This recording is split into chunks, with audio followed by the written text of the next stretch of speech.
Hi everyone, welcome to ELI, the place where you get your daily dose of inspiration for entrepreneurship. And today we have with us Mr. Soham Thacker, founder of Gamerji, an esports tournament platform. Hi Soham, welcome to ELI. Thank you, Priya. Nice meeting you, and hello, everybody. I would request you to start with your introduction to our audience. Sure. I'm Soham. I'm the founder of Gamerji. Uh, I'm a computer engineer, graduated from Rutgers in the US in 2008. Initially, in my initial years, I worked for corporates like Motorola, SAP America as a programmer and a developer. After 2012, I've been an entrepreneur. I've had multiple ventures, successful, failed, and it's a part of the journey that I am. The most recent one, obviously, being Gamergy since 2019. And looking forward to talk about it. Awesome. Tell us about Gamerji. What is it? Gamergy is an esports tournament platform. Ideally, what it means is we conduct tournaments for popular titles like BGMI, Call of Duty, Free Fire, etc. on our platform. And we encourage the entire gaming or semi-pro and the amateur gaming audience from across our country to come participate in multiple tournaments that we host for these titles on a daily basis. Ideally, for bragging rights, for elevating their competitive level skills, and also to win prizes as they participate in multiple tournaments that we have on our platform. What is the scale of operation right now? Well, as of now, we are serving more than 1.5 million active gamers on the platform. We launched in October 2019. We've grown significantly since then. Obviously, in the last 12 months, we've onboarded almost 1.2 million people on the platform. Currently having more than 100 tournaments on a daily basis for across 13 different titles in the country. Along with that, we also host a lot of flagship, a lot of inter-college tournaments as well to elevate the entire esports or competitive gaming landscape in India. Mhm. Now take us through the entire journey. How did you reach here from the very starting point? How did you start building this venture? Well, I was, like I said, I've had previous entrepreneurial journeys. I ended up in the gaming space in 2018. I started making a cricket game, ideally around the IPL auction. With that, I started entering in the gaming space. In 2019 is when me, along with a small team of mine, we started developing Gamerji. In July 2019 is when we launched the beta version. The whole idea behind this was that most of the gaming tournaments, and I myself am an average gamer, have been playing multiple titles, literally from the times of FIFA 95 all the way up to Counter Strike and then League of Legends and then etc. And realized that most of the tournaments that were there were only catering to the top 1% of the pro level athletes. So you'll always hear about, Fanatics or the Team INDs or the Mortals or the dynamos of the country, but you will never have tournaments that were catered to the amateur or the semi-pro level audience. Most of us who play from the comforts of our bedrooms or outside college campuses or in cafes, we did not have a right place to kind of elevate our gaming skills. It was ideally like if there was only Wimbledon, US Open happening in the tennis space, what happened to the average tennis courts? What happened to us playing district, us playing state, us playing nationals, and then eventually getting scouted to become pros? So that entire journey in esports was lacking. And an optimal solution was where people could come on a daily basis, still be in the comforts of their house or wherever their comfort zone is, and play, participate in tournaments, build their stats, and also win prizes as they go along the way. So with that particular idea, we started Gamergy, and initially, obviously, we started with the one of the most popular games, PUBG, and then we started onboarding more and more titles as the popularity kind of grew. Um, Initially, obviously, like any other platform would, we were still experimenting, getting customer feedback. A lot of iterations happened. Obviously, fundraising, like we all do, was always going to be a key factor. And then COVID hit, and then the entire gaming industry, the entire gaming scenario changed altogether. The conviction of it being looked at as one of the sources or maybe the 10th source of your entertainment became one of the first top two sources of your entertainment. And the entire conviction changed, to be very honest, us as a platform serving about 100,000 people in March 2020 to today 1.5 million. It's almost a 15x growth that we've seen in less than 15 months. So that's something that happened, and not only did it help us gain onboard more people, but also helped us reach the right set of audiences which we always wanted to.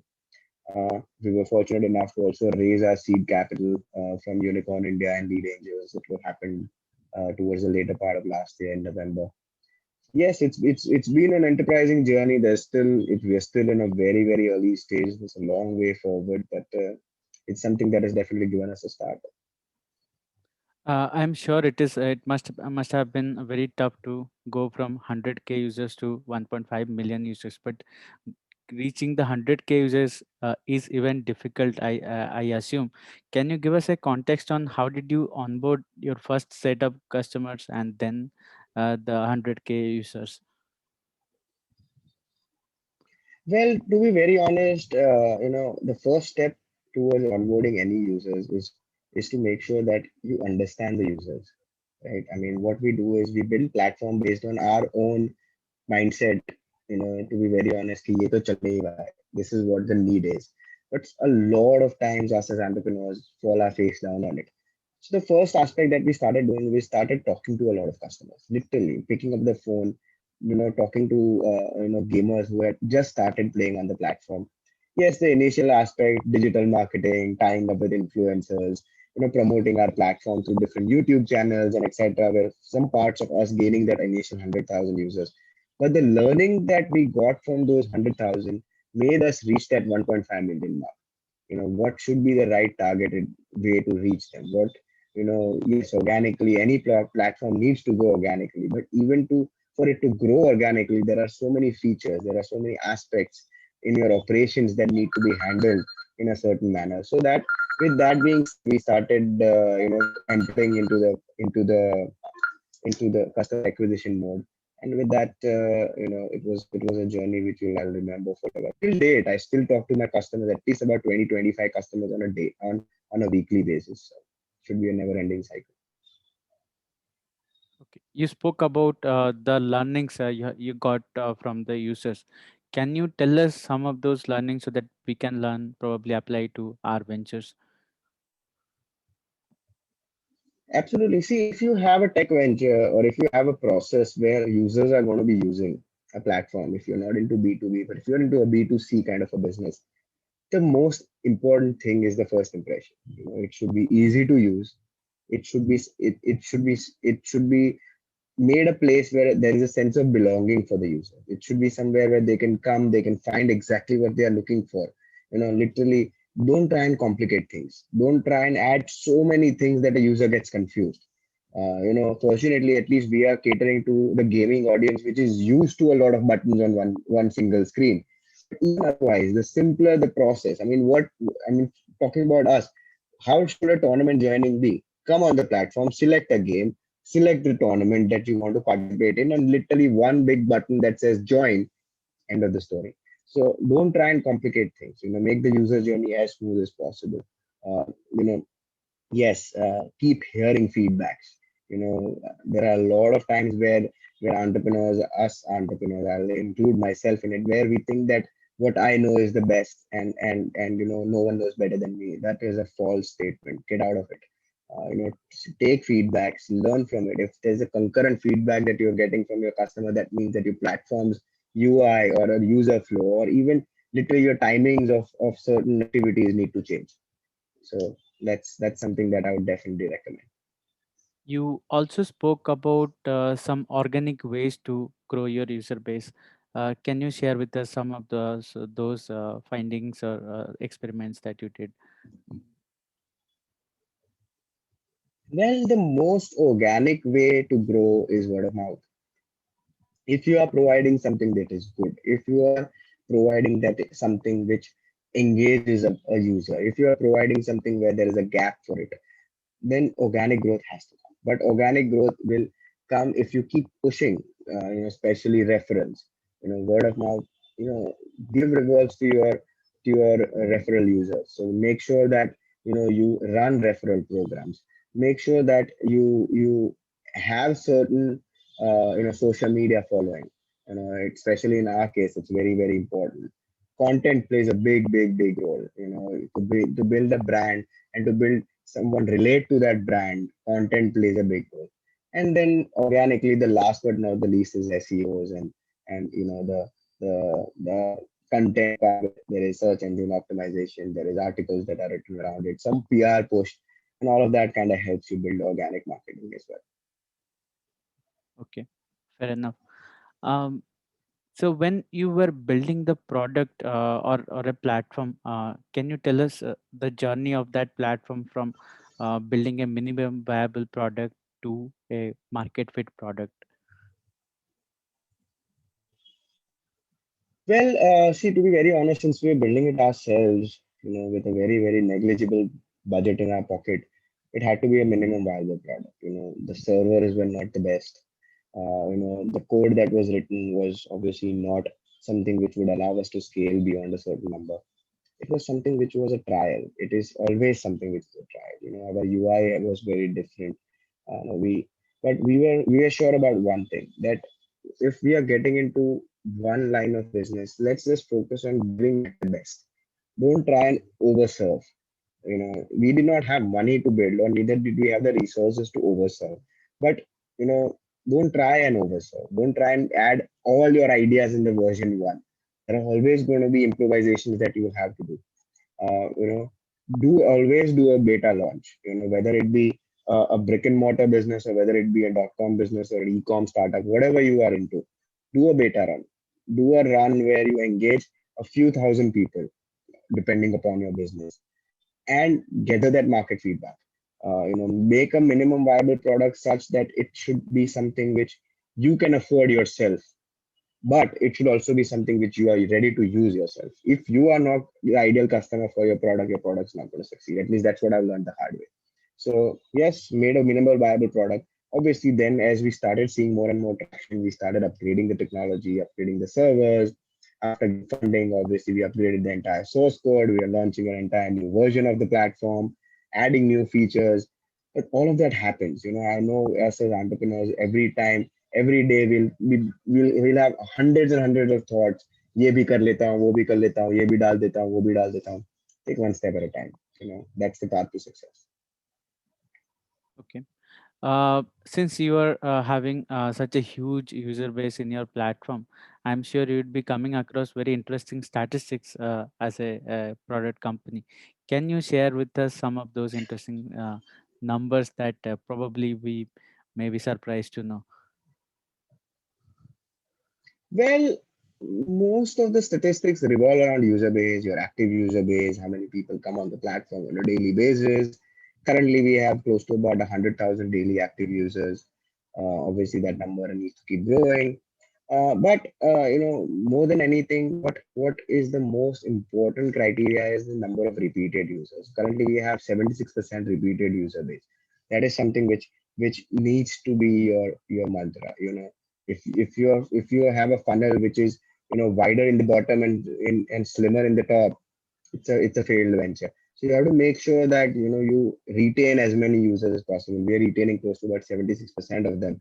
But it's something where your analytics, making monitoring your user behavior is something which is very important. There are tons of tools out there, which you can use, which you can incorporate within your platform if you're at least an online business, which will help you understand the user journey. And that's what we've been focusing on as well. I think 76% retention rate is a huge number comparing other industry figures or other players in the industries, if I may say. Can you tell us what are the different things that you are doing right so that people come and stay in your platform? Well, like I've been saying for the 10th time, give them what they want. Make sure that your customer care, your customer relations, you have a team for it. At least now we do as you grow. A lot of times, a lot of companies, what we do is we tend to ignore customer relations, and that's going to be very, very important. one unsatisfied customer in India statistically is 12 customers lost. So that is something which has to be paid a very very strong attention to. Even now, we have not mastered it. Even I am still trying to master it. But it's something which is definitely very important. Whether we look at the most successful companies in India, whether it be Ola's or Zomato's or the Swiggy's, or whether we talk about even startups like us, you know, today the customer wants that belonging. Customer wants to feel important. Whether it be a gaming user or whether it be literally someone who's buying groceries off a big basket, but they want to feel that belonging, and that's the best way you can retain a customer is providing them. You give them one, you hear them once, they'll ignore three, maybe four of your issues because you actually made them felt belonged once, and that will still last them forever. So that's something that you should definitely focus on. Did you pivot your business model somewhere? If you have, tell us about it. Oh yeah, absolutely. Pivoting. I mean, I'm still pivoting. I think initially started as an esports. Then I started entering into the casual gaming sector. Saw that the most of the successful platforms are doing that. Realized that no, I don't think this is the right way to do it. I want to create my own niche. I want to create my own value. I don't want to be one of the followers. So then we started pivoting into something which was a core focus area. Focusing on not only tournaments but the analytics that go around the tournaments, the statistics, whether it be user journey, whether it be competitive landscape, whether it be matching the right audience with the right competitors. So all of that obviously played a big part. But it's what if you are in an industry, pivoting, and more than pivoting, I would say evolution needs to continue.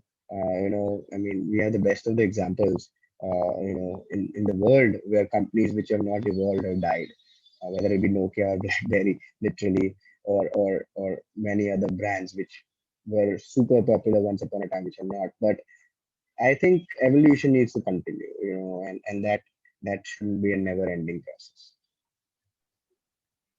What would you say are some of the metrics that you and your team regularly observes to understand which direction you are going as a company? Well, there are a lot of them, but namely a few would be, like I said, retention, would be recurring user base, the lifetime value of a user, an average revenue spent by a user, our customer acquisition costs, our those are the financial metrics. Now talking about the traction matrix, our daily active user base, daily app openings, amount of time spent by a user on the platform, amount of time user spends on a particular page, whether that needs to be updated, a joining pattern, whether it be timing, for example. Are there more people who are more active in the afternoons when I need to improve, increase the number of matches in the afternoon, and whether it be towards the later part of the night after dinner where people are more active. So I need to keep monitoring these things. What day literally my users are the most active, whether it's Monday or whether it's Sunday. So that's something where we keep in constant observation on a daily basis. Any growth hacks that you have discovered along the way, which has worked really well for you? Well, to be very honest, I wish I had, but it's perseverance. There are no other growth hacks. It's perseverance that's definitely at least brought us where we are. It's a constant endurance that we keep on giving. Okay. Now tell us about the team which has built this entire setup. How did you find these people to manifest your vision into reality?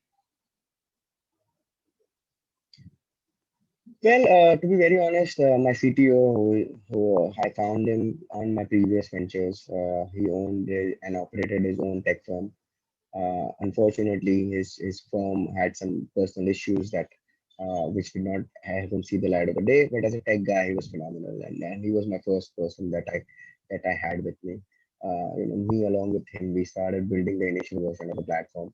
Fortunately, so he obviously we were starting a tech product. The first team I had to have was tech. He brought in the resources based on his about 13 odd years of experience that he had in this particular sector. He had his connects. So initially had the first couple of people via his reference. And that's how we started building the product. Obviously, as we started building the product closer to the launch, the first thing we needed was operations. And we started hiring league operators, tournament managers, and along with that, as we launched, we also needed the front face. So ideally marketing guys, people who creative people, graphic designers, etc., social media managers, and so on and so forth. As of now, we are a team of 31 people. We divided into three major segments. One is operations, which is league operations, so tournament operations for us. The other is technology, and the third is the front end, which is business development and marketing. So that's how we are divided into the team of 31 people that are. And now tell us about the finances. How did you manage the finances initially? What I understand is usually when you build a product or a platform, it takes good amount of time till you break even or become profitable. So how did you pay people salaries till the time you achieved some sort of uh, mainstream revenue?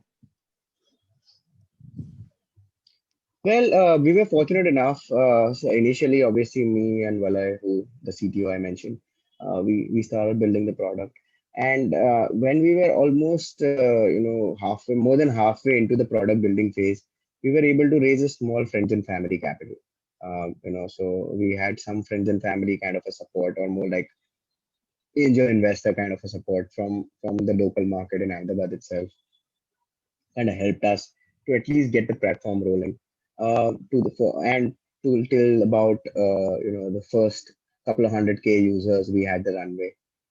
Towards 2020 is when we started pitching for our seed capital or the first round of you know institutional investment.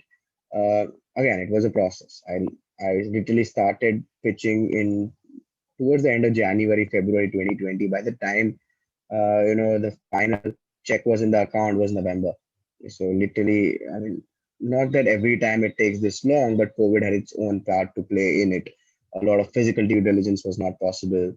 So literally it, and a lot of funds were kind of shy to invest in new ventures because their existing portfolio companies were struggling, and so on and so forth. So it was a little bit of a challenge to raise the seed capital. I must have reached more than 100 funds, conducted more than 500 calls. I'm not even kidding, over the course of 2020, and we were fortunate enough to see the other side of the light. But it's something where I would definitely recommend entrepreneurs to start planning.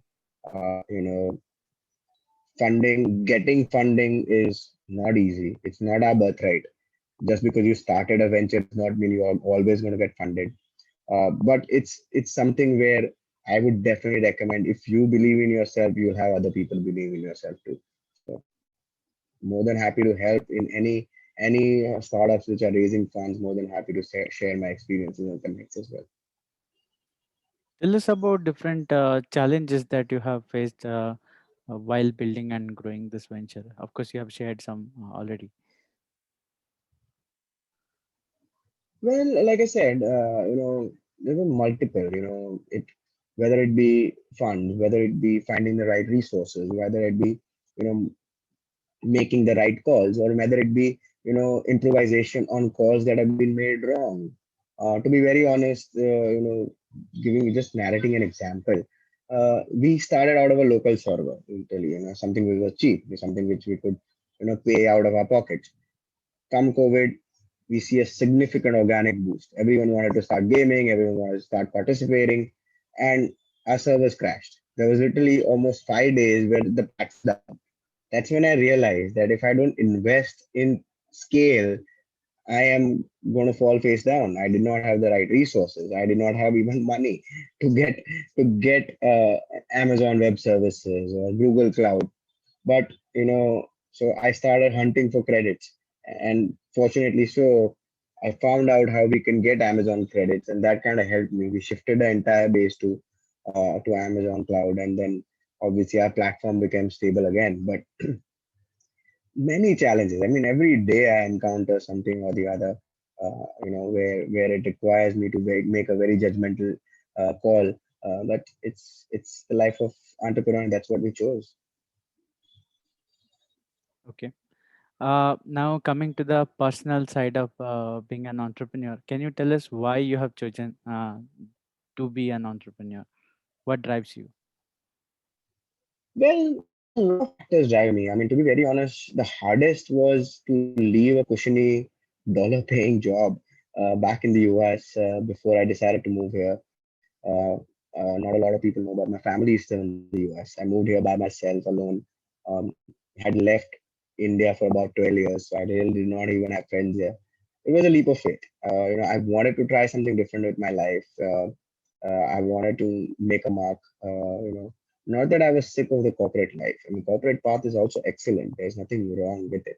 But I wanted to make a difference, and I wanted to become an entrepreneur, something which was a fire within. Came here, to India, learned, experimented, fell, got up, made so many mistakes. I mean, if I literally make a list of it, it'll take me days. But made a lot of mistakes, learned from them, had successful exits. Had failed ventures. Uh, did not Failed ventures did not fear me because, to be very honest, that's what we as entrepreneurs signed for, and it kept me going. And small successes kind of keep you going, and small failures don't pinch you. Then you are meant to be an entrepreneur. Speaking of failures, would be very interested to know some of those failures and how we could avoid them. Well, to be very honest, I mean, it's case specific, but I did not know the basics. I did not know how to raise funds. I did not know how a company was formed.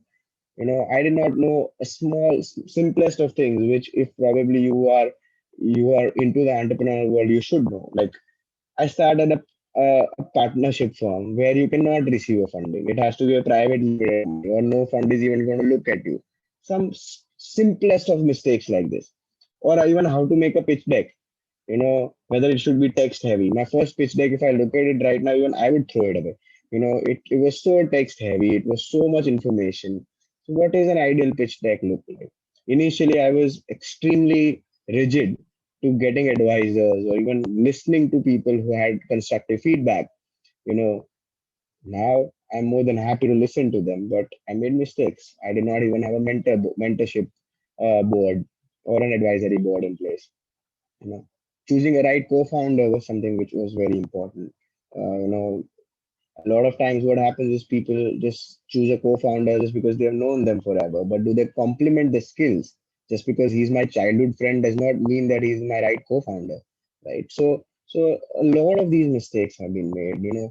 When to sell the equity, even in friends and family rounds, should you be selling a lot of equity? A lot of times people end up giving a lot of equity in their friends and family round. You know, some uncle's friend of yours comes and says that I'm going to give you an X amount and give me about 40% of the company. At that time, especially people like us who come from mediocre or lower mediocre backgrounds, that amount might sound humongous at that point of time. But that is stagnating your growth because no VC is going to be interested if you have a 40% holding friends and family investor in your company. No VC is even going to look at you. An optimal range of our friends and family ranges from 7 to 12%, 12% being also very high, right? So to convince a friends and family investor, I know is difficult. Someone will be like, I'm giving you, I don't know, 25 lakhs. I don't want to be taking only 10% of your company, right? But that is something where a lot of knowledge or a lot of understanding in this space comes in handy. So that's those are a few examples of statutory things that I made mistakes with. Even narrating another example of digital marketing. Now, digital marketing is literally an ocean. You can end up spending lakhs and lakhs and lakhs of rupees. After digital marketing or Google ads or Facebook ads, and tons of avenues these days where you can have digital ads going on. If you are not tracking them, they are literally money wasted. If you don't have the right firm, I would always suggest, if you are in a digital business, the founder himself should know how digital marketing works. Otherwise you'll end up burning so much money that by the time you realize that you burnt it and you've got a negligible amount of users who are not even ready to stick with your platform anymore, it'll be too late. So just a few learnings that I would love to share. Okay. What would you say is the meaning of entrepreneurship? How would you define the word entrepreneur? Well, love, endurance, risk taking. Should be okay to listen to the world when they put you down. Believe in yourself. A lot of times people are going to come and tell you, like, you know इससे तो अच्छा था कि job करता था. A person like you can easily make 1 lakh a month doing that job. It's not wrong, but if that is something which is going to always be on the back of your mind, it's going to be hard for you to succeed. So it's endurance, it's your love for what you do, and it's constant perseverance. So that's what entrepreneurship is all about. How would you compare entrepreneurship with a 9 to 5 job? I think you can answer this because you have been to both sides of the uh, table. Well, the biggest thing is there is no 9 to 5 in entrepreneurship. Sometimes I even dream of what I need to work on. So honestly speaking, if if and see, I am still a firm believer in work-life balance. It's not like just because you are an entrepreneur means that you don't have your own personal life. The best of the founders, the best of the businessmen have a family, have things that they do beyond, have hobbies, have passion. But at the end of the day, you should know how to channelize it. You should have a mind space that works. There are going to be a lot of cluster, and if you get kind of jumbled up in the cluster space, then 9 to 5 is better, because at least you fixed hours that are set for you. As an entrepreneur, you need to set your fixed hours. You need to be disciplined for yourself. There's not going to be a boss who's going to come and tell you that send me a report. But if you develop a habit of reporting it to yourself, that's the only way you'll succeed. All of us require someone who takes note of what our actions are, and in this case, it has to be yourself. So that's something which is very different from 9 to 5. But if you cannot be that disciplined with yourself, 9 to 5 is the right better approach. My final question to you. Uh, Tell us about different lessons that you have learned as an entrepreneur. I think you have already shared many of them, but give us a comprehensive list of lessons.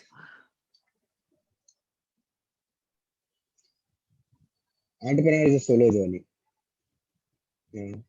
Yes, you'll have people coming and going. You will have certain interviews which kind of boost your confidence. You will have you know your family coming and telling you that's not you're hopeless, you're worthless, you're wasting your time, blah blah blah blah. And it's something which you have to deal with, and it's a solo journey. Until unless you are successful, no one's going to come and shake your hand for it. So, and if you fail, there's going to be 100 heads that are going to say, like, I told you so. So, but it's something where you your self belief, your self esteem has to be still held high, and never give up. Fair enough. I would like to say it was a pleasure to host you at ELI. Thanks for your time and the interesting Like, lessons, Soham, and our best wishes for Gamerji. absolutely, Priya. It was my pleasure. It was my pleasure as well, and thank you so much for conducting the interview. It was a pleasure being here.